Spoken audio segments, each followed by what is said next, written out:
अडचणी घ्यायच्या असतात त्याची पण आम्हाला माहिती आहे।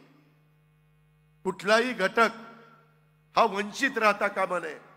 शेतकरी अडचणीत आला तर त्याला मदत केली पाहिजे।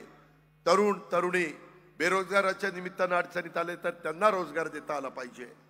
कामगाराला त्याचा न्याय देता आला पाहिजे। महिलांना त्यांचा न्याय देता आला पाहिजे।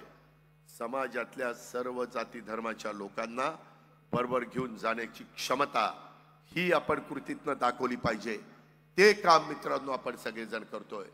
त्याकरता आपण महायुतीमध्ये गेलेलो आहे। आज जगामध्ये नरेंद्र मोदींना पर्याय नाहीये। तिसऱ्यांदा या देशाचा पंतप्रधान आपल्याला त्यांना बसवायचं आहे। त्यांना विजन आहे। 24 तासामध्ये 18 तास ते काम करतात। अनेक विमानतळ त्यांच्या 10 वर्षाच्या कारकिर्दीमध्ये निर्माण झाली। नॅशनल हायवे निर्माण झाले। वेगवेगळे मोठे मोठे ब्रिजेस झाले, टनेल झाले, पोर्ट बंदरं मोठी मोठी होत आहेत। पाण्याचे प्रश्न सुटत आहेत। 2 कोटी लोकांना घर बांधणीचा कार्यक्रम त्यांनी दिला आहे। 80 कोटी जनतेला मोफत अन्नधान्य वाटप करण्याचा त्यांचा कार्यक्रम आहे। शेतकऱ्यांना वेळोवेळी मदत केली जाते।